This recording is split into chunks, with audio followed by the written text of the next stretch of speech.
¿Estás preparado para sumergirte en las profundidades más oscuras de los sucesos criminales que han impactado a la historia?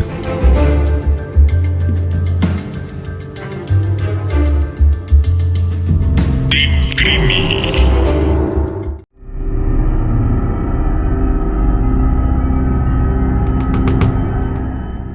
Hola, te damos la bienvenida a nuestro canal. Es un gusto que nos acompañes de nuevo. Mi nombre es Fernanda Alcalá. Yo soy Andrea Medina y en esta ocasión te hablaremos de uno de los casos más terribles e impactantes en la historia de México. Hoy te presentamos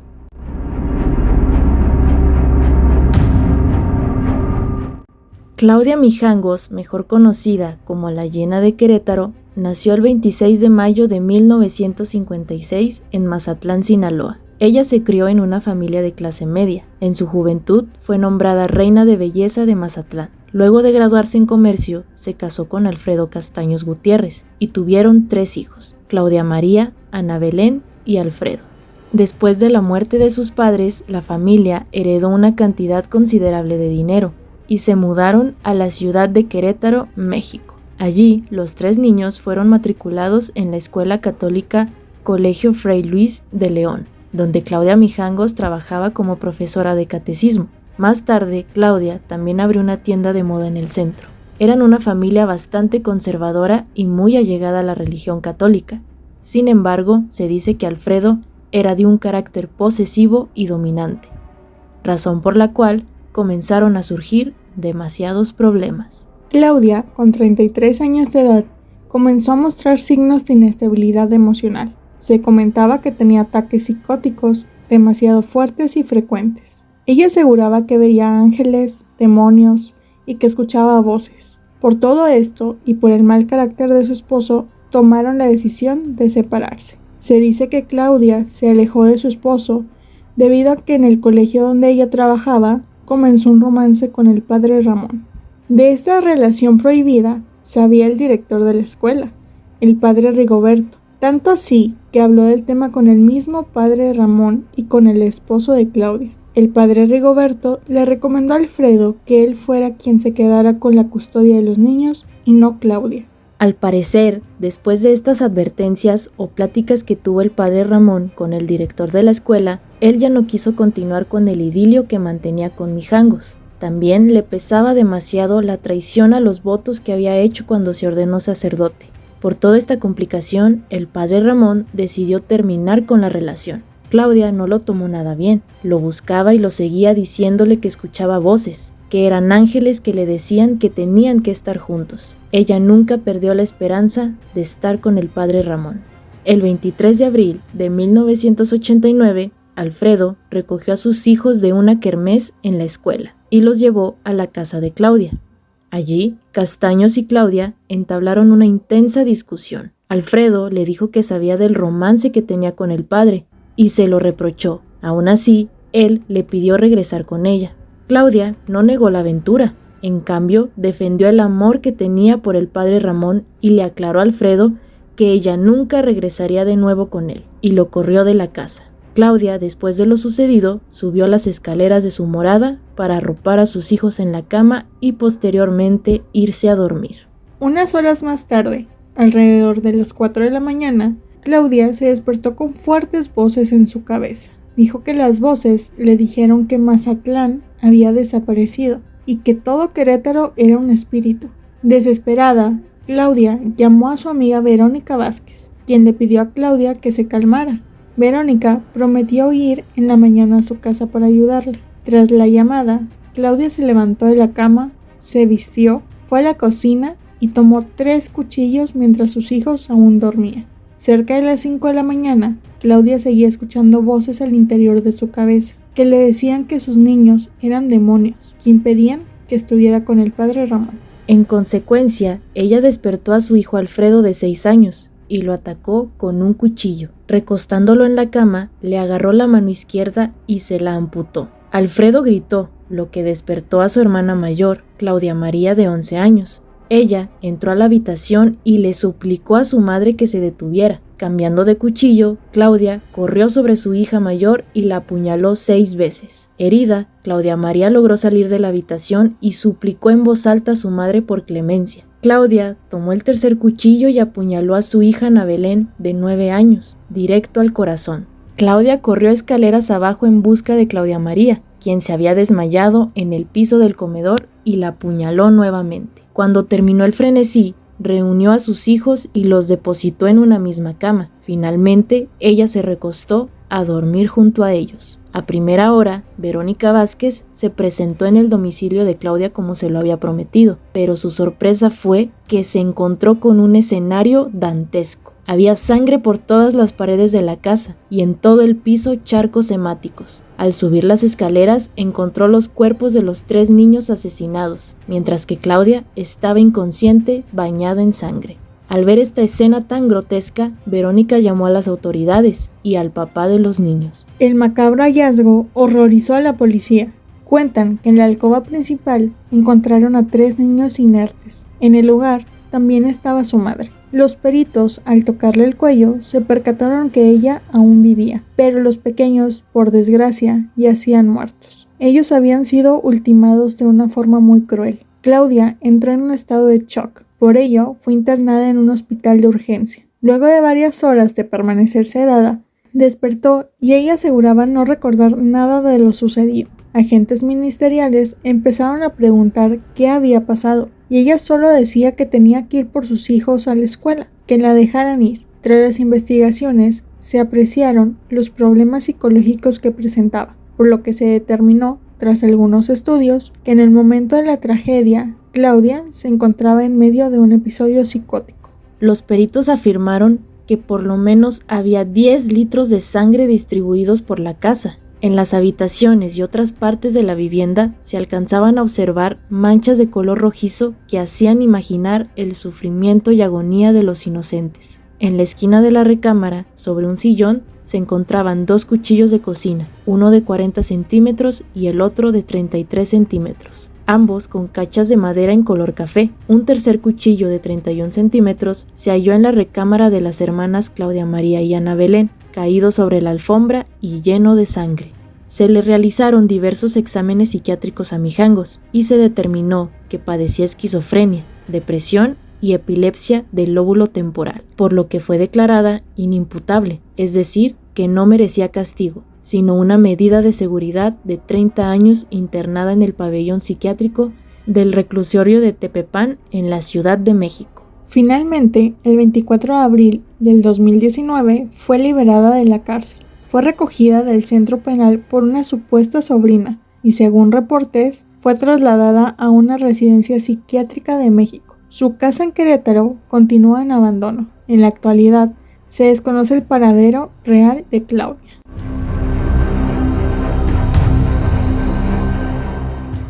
Este filicidio múltiple que ocurrió aquel día se trata de un hecho tan aberrante que puede horrorizar a cualquier persona. Cuando Claudia Mijangos ingresó a la clínica de rehabilitación mental, sostenía que un espíritu maldito le pidió que hiciera aquella monstruosidad, aludiendo incluso que había sido poseída por alguna entidad maligna. Por este motivo, el caso fue relacionado con eventos paranormales. Después de este brutal acontecimiento, la casa Mijangos, como popularmente se conoce, quedó en total abandono. Es un lugar muy macabro, y los vecinos aseguran que al día de hoy se pueden escuchar voces, pasos e incluso gritos viniendo de la casa. Algunos también afirman haber visto niños asomarse por las ventanas. Muchos piensan que todo esto es gracias a todas las energías negativas que hubo en ese lugar, lo que causa que incluso el día de hoy el dolor siga existiendo. Son tantos los enigmas que guarda la casa Mijangos que se considera un lugar donde abundan las energías oscuras. En la actualidad se encuentra oficialmente cerrada, pero por años muchas personas han entrado para poder satisfacer su curiosidad, pero también para realizar algunos ritos oscuros. Hoy en día es una de las casas más célebres de Querétaro, pero por una razón en extremo desafortunada.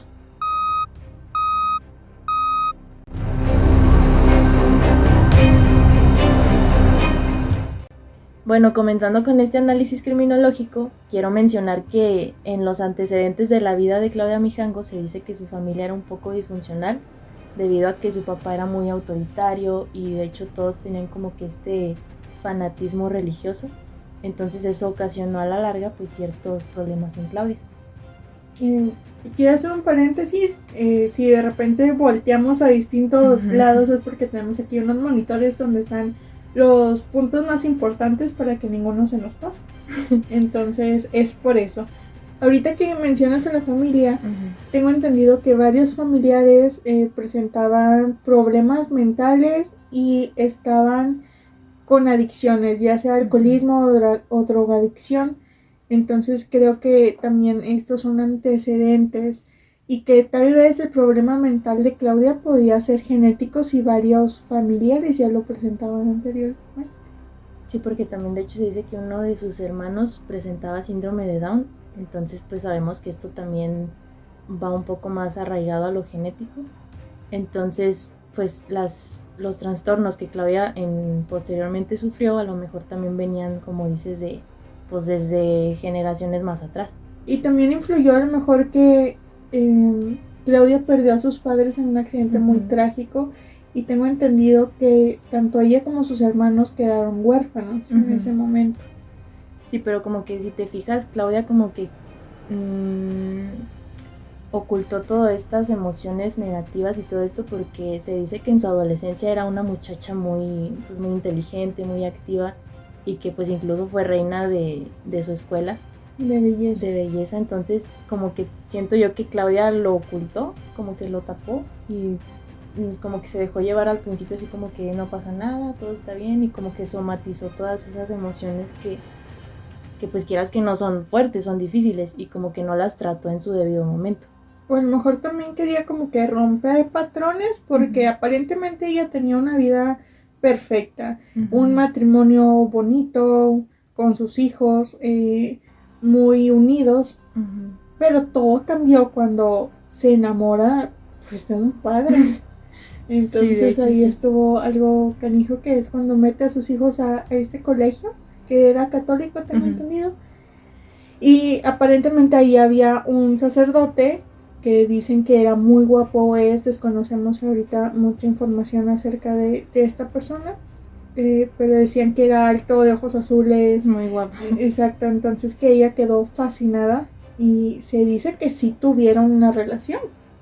Yo creo que sí, porque como que está presente en muchas situaciones de la separación que tuvo con su esposo, porque pues primeramente todo era perfecto, todo era color de rosa, y luego el esposo se dice que empezó a ser como que muy celoso, muy autoritario, de que él quería imponer pues o sea, como que sus decisiones y su palabra. Y luego conoce a este padre y yo siento que sí influyó mucho, y sí hubo esa relación, porque fue como que el detonante que hizo que Claudia cometiera este crimen. También está como que canijo ahí romper como que esa norma social, sí, que es que un sacerdote no puede tener tal cual una relación. Pues sí. Es que está extraño porque Claudia, siendo maestra de catecismo, inculcándole a sus hijos una religión, un acercamiento a Dios, se dice que pues hasta en su casa tenían pues muchas imágenes religiosas, la Biblia a la entrada y todo esto. ¿Cómo una persona que es así puede involucrarse sentimentalmente con un sacerdote? Todavía dijeras otro maestro o X, pero ya con un sacerdote es romper completamente tus creencias, porque estás literalmente quebrantando una ley muy grave ante Dios, que es pues enamorarte de alguien prohibido. Sí, y aparte que supuestamente ella escuchaba a ángeles que le decían que él era como que el amor de su vida, ¿no? Con quien tenía que estar. Y cuando su esposo va y le reclama esto, ella no lo negó. Incluso le comentó que él se quería quedar con la custodia de los niños, y fue justo esa noche cuando se da todo este caso de la masacre, porque realmente fue una escena muy impactante la que ella... Es que yo creo que, o sea, yo siento que el esposo tenía razón en reclamar la custodia, o sea, en decir, quiero a mis hijos conmigo, porque Claudia ya presentaba cuadros así, ya había presentado ciertos cuadros psicóticos, ciertas alucinaciones, que oía voces, y luego el esposo se enteró de este romance secreto con el padre. Entonces como que ya había ahí muchos factores que eran focos rojos de decir, mi esposa no, mi ex esposa no está bien, o sea, tenemos que, Sí. o sea, tengo que alejar a mis hijos de ahí. Incluso los vecinos decían que era muy común escuchar peleas entre ellos. Y una de las cosas más violentas al principio que hizo Claudia, por así llamarlo, es que a mitad de la noche sacó a su esposo y lo dejó afuera por horas en calzones. O sea, y todos los vecinos se dieron cuenta y dices, ok, como por qué estás haciendo estas cosas, ya empiezan como las alarmas, los focos rojos. Pues imagínate allá afuera, si tú eres la vecina y ves al señor en ahí en calzones, pues no. Dices, pobre señora loca. Sí. Pero bueno, ya siguiendo todo esto, hay un punto muy, o sea, dijeron que Claudia cometió este crimen en un cuadro psicótico, pero qué violencia y qué manera de hacerlo, o sea, tanta maldad hacia sus hijos, o sea, hacia sus propios hijos, o sea, una mamá que acabe con la vida así de ellos, tanto enojo, tanta frustración ahí se mostró. Y como dices, esto del enojo, porque qué fuerza tenía que tener Claudia para clavar los cuchillos en la forma que lo hizo. Entonces, y que fue repetida y repetida y repetida. Y fueron 3, y aparte ella también se hizo heridas. Y normalmente, si tú estás duro y dale, te cansas. Y ella empleó la misma fuerza en todos los niños, ya que las heridas eran muy profundas y todo muy y es loco. Imagínate o sea, cómo los niños suplicaron clemencia. O sea, la mayor se despertó cuando empezó a cuchillar al menor. O sea, imagínate en qué cuadro psicótico tuvo que haber estado para no reaccionar ante la clemencia de sus propios hijos, ante el sufrimiento, porque hasta le amputó la mano al niño. O sea, ¿en qué cabeza cabe hacerle eso a tus hijos? Y como que sí hubo bastante movimiento, porque tengo entendido que al hijo menor lo encontraron en medio de las escaleras. No sé si iba bajando, iba subiendo o algo por el estilo, pero estaba en medio de las escaleras en un charco de sangre. Sí, pues, entonces dicen que todas las paredes... Sí. Vi un dato que decía que había al menos 10 litros de sangre regados por toda la casa. Y eso es muchísimo. Yo siento, mi teoría es que, como sabemos, aquí lo tenemos en nuestros puntos, que un brote psicótico se define como una ruptura de la realidad de forma temporal. Entonces, esto se detona cuando la persona está sometida bajo mucho estrés. Entonces, yo creo que aquí el detonante fue que el marido le reclamó lo de su romance y que le pidió la custodia. Entonces, aquí hubo como más un móvil también del brote psicótico y de venganza, o sea, de decir... No te los llevas. No te los llevas. Ni tú ni yo los tenemos. Exacto. Entonces, también a lo mejor influyó que las voces que ella escuchaba también le decían que los niños eran demonios que le impedían estar con el padre Ramón. Y recalcó padre porque, digo, o sea, también como el sacerdote se presta a esto, ¿verdad? Pero pues cada quien. Pero no somos nosotros para juzgar, ¿verdad? Cada quien tiene sus amoríos. Sí. Pero yo creo que sí, porque a lo mejor los veía también como un impedimento, ¿no? O sea, de me estorban y no puedo estar con el padre, o a lo mejor pensó que el padre la terminó por los niños, de que pues a lo mejor son un estorbo entre nosotros y pues hizo lo que hizo, pero pues no manches. De hecho, sí se llevó una impresión porque se quedó choqueada. Y antes de esto, no sé qué pasaba por la cabeza de Claudia, que llamó a una de sus amigas para decirle algo un poco raro. Decía que Mazatlán desapareció y que Querétaro era un espíritu. Entonces no sabemos realmente qué era lo que estaba escuchando. ¿Estás bien? Sí.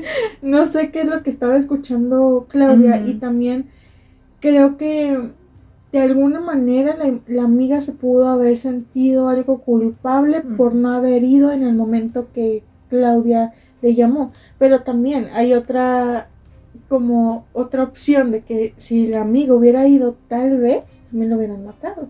¿Tú qué crees que sean estas voces? ¿Crees que sea... Muchos comentan sobre posesiones demoníacas, que tal vez sería más por algo de esquizofrenia, ¿no? Sí, pues sí, de hecho cuando fue sentenciada fue eso, o sea, le detectaron esquizofrenia, depresión y también convulsiones del lóbulo temporal.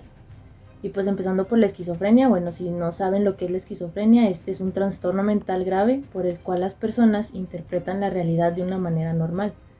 Entonces ellos cuando entran en este como trance, o sea, ellos no se sienten como ellos mismos. Están fuera de su realidad. Están fuera de sí y pueden cometer actos como este o como otros más.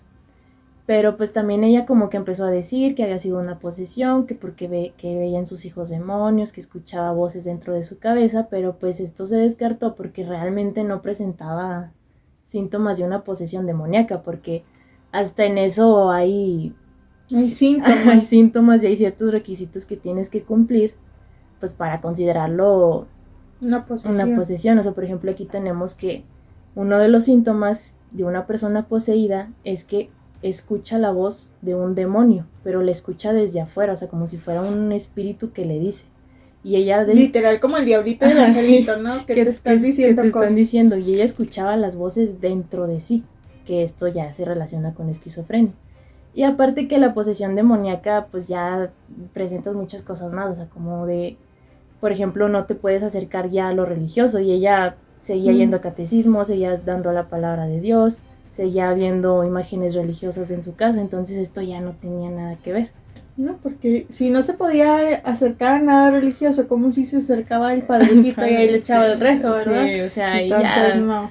Eso sí, ya fue un invento total de, pues a lo mejor de ella de decir, como para sentirse como más tranquila, a lo mejor ella lo pensaba de esa forma y era como la manera de calmar sus tormentos, ¿no crees? Sí, de hecho, hablando de estas posesiones demoníacas, tengo entendido que la casa, como sí abandonada, lo usaban para hacer rituales y todo este tipo de cosas, y que de hecho tienen como que pintados muchos símbolos demoníacos.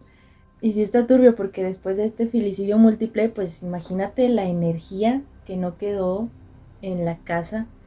Y la verdad yo sí vi muchos videos donde pues según esto hay apariciones y sí se ven, o sea, literal hay una grabación donde están así grabando la casa por fuera y en una de las ventanas parece que se asoma o sea, como un niño, sí.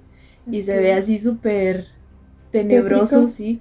Y pues obviamente la gente que se dedica a esto de magia negra, de brujería, obviamente aprovechan estos espacios donde hubo tanto sufrimiento para anclar ahí sus, pues sí, o sea, sus trabajos cosas, y todo eso. Dicen que fue tan cruel esta escena que todavía se escuchan lamentos. Bueno, esto es lo que se ha venido diciendo. Deberíamos seguir para comprobar si es cierto, ¿no? La investigan. Yo digo que sí. Digo, yo no iría, pero te espero afuera, te grabo de afuera. Y tú grabas afuera y adentro. A ver qué podemos encontrar. Pues es que imagínate, o sea, todo el sufrimiento que pasó. Yo creo que los niños ni siquiera se imaginaron que su mamá les haría eso. Pues sí, esta mamá se supone que la tienes como una figura en la cual puedes confiar. ¿En qué momento te pasa por la mente que tu madre te va a quitar la vida? Sí, o sea, una imagen protectora que crees que va a defenderte, a cuidarte y pues nada. Y pues yo creo que sí están vagando las almas ahí en pena de estas criaturas porque pues no, o sea, eran seres inocentes que no sabían absolutamente nada de maldad ni de nada como para que... Incluso cuando detienen a Claudia, ella les dice que la dejen libre porque primero les dice que tiene que irles a hacer el desayuno a los hijos y después dice, es que tengo que ir a recogerlos a la escuela. Entonces como que literal ella no estaba consciente del acto tan atroz que cometió. Por eso mismo su sentencia fue cumplida en un centro psiquiátrico, no en una cárcel, tengo entendido. Sí, pero la verdad también está extraño eso porque cuando Claudia ingresó a esta área psiquiátrica, los que la atendían decían que no era tan, o sea, no se mostraba en ella sufrimiento o arrepentimiento, o sea, se mostraba en la cárcel así como una señora nice, o sea, se vestía, se peinaba, se arreglaba, siempre se mostraba muy, pues muy bien. Entonces también esto es extraño, o sea, ya que te das cuenta del acto tan brutal que hiciste, ¿cómo no vas a sentir un remordimiento, un sentimiento de no manches? O sea, ¿cómo puede ser algo así? A lo mejor también mencionabas al principio que ella siempre quiso aparentar después de lo que pasó con su familia, a lo mejor tiene que ver con esto que mencionas ahorita. El aparentar que nada sucedió, que ella no hizo nada malo, o a lo mejor pues sigue también bien trastornada, o sea, o bien también medicada, no sabemos qué tratamiento se le haya dado. Porque pues ya al final ya salió de la cárcel, ya, o sea, cumplió su sentencia y de hecho tuvo muy buena conducta y todo esto.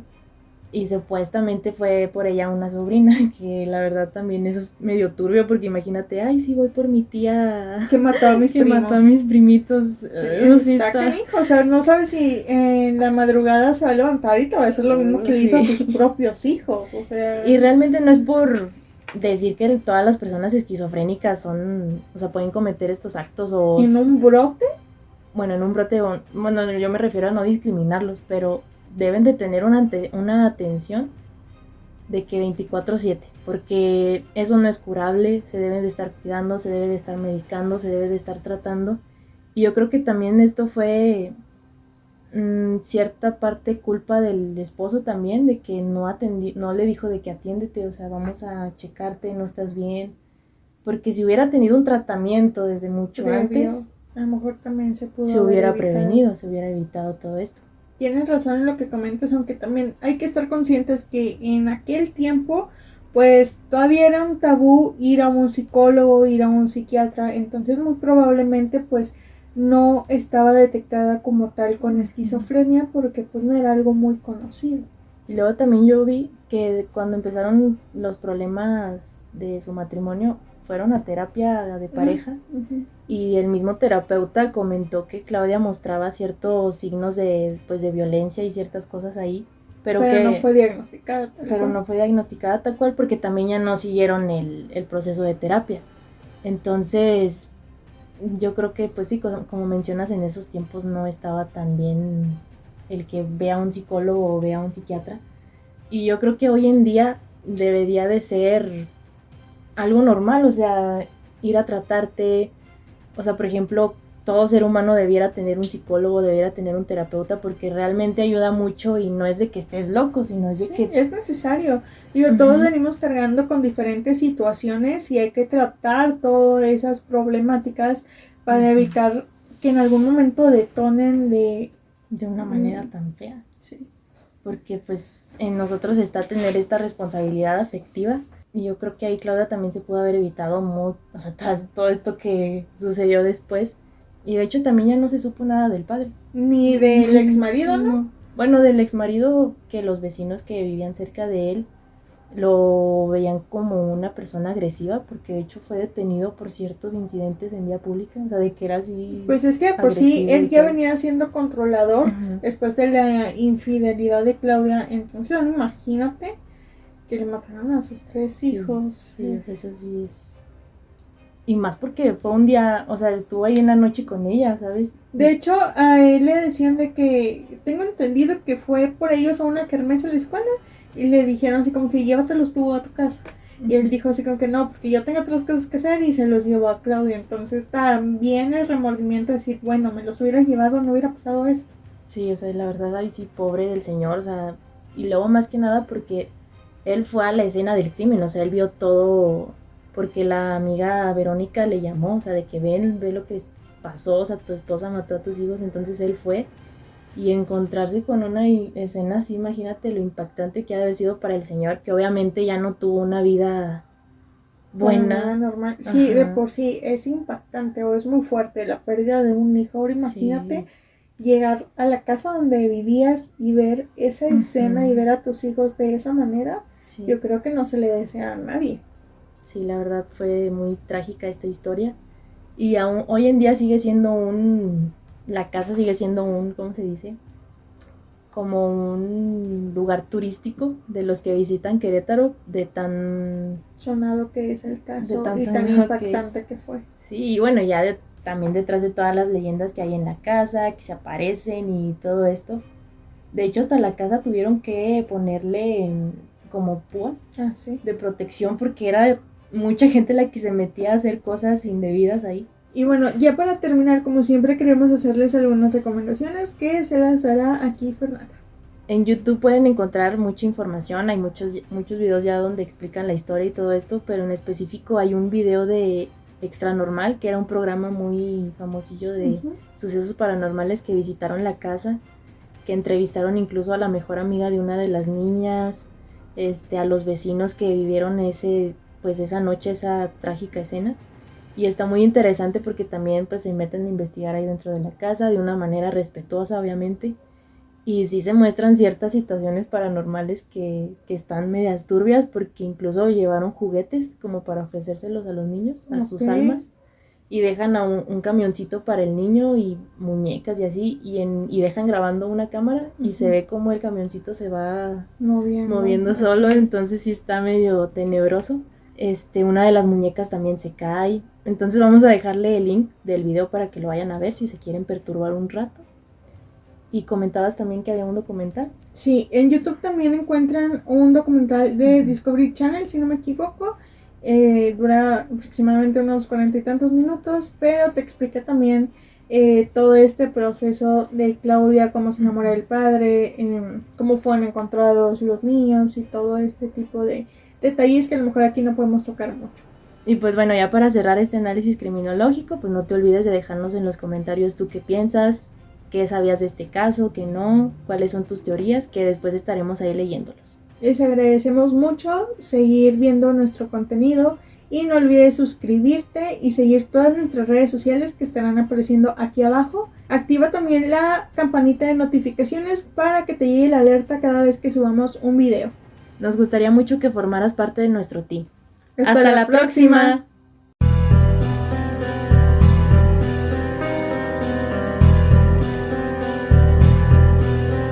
Y cuéntanos, ¿cerraste bien la puerta? ¿Podrás dormir esta noche? Nos vemos y nos escuchamos en la próxima emisión. Team Creamy.